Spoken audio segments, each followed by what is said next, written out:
అదేవిధంగా మా మిత్రుడు రామ్మోహన్ రెడ్డి గడ్డం ప్రసాద్ కుమార్ గారు వికారాబాద్ నుంచి కృష్ణా రైల్వే లైన్ కొడంగల్ ద్వారా నారాయణపేట ద్వారా రైల్వే పథకాన్ని కాంగ్రెస్ పార్టీ అధికారంలో ఉన్నప్పుడు మంజూరు చేపిస్తే ఈ రైల్వే ప్రాజెక్టుని 10 ఏళ్లలో తట్ట మట్టి కూడా తీయలేదు అంటే మోడీ గారు మనల్ని మోసం చేసినట్టు కాదా అని నేను అడుగుతున్నా. ఇవాళ మన జిల్లాకు జాతీయ రహదారులు ఎందుకు కుంటి నడక నడుస్తున్నాయి, ఎందుకు పనులు పూర్తయితలేవని నేను అడుగుతున్నా.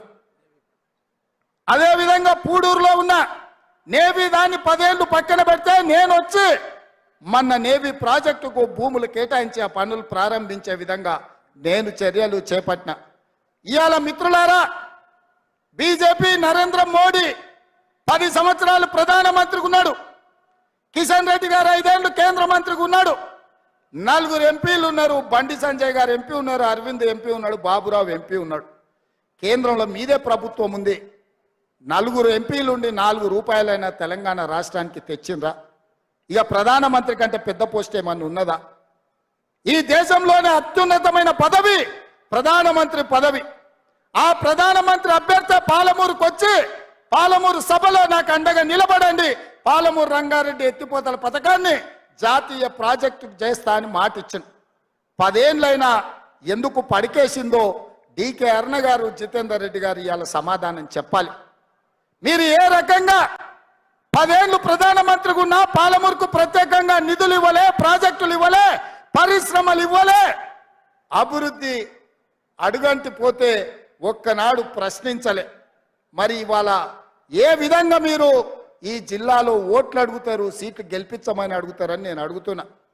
ఆనాడు కాంగ్రెస్లో ఉన్నప్పుడు వాళ్ళకు పదవులు ఇచ్చిండ్రు, మంత్రి పదవులు కట్టబెట్టారు. పార్టీని మోసం చేసిన వాళ్ళు కూడా ఇవాళ మళ్ళీ గెలిపించమని అడుగుతారు. అందుకే మిత్రులారా, ఇవాళ కొడంగల్ శాసనసభ నియోజకవర్గ ప్రజలకు ఒక్క మాట నేను ఇవ్వదలుచుకున్నా.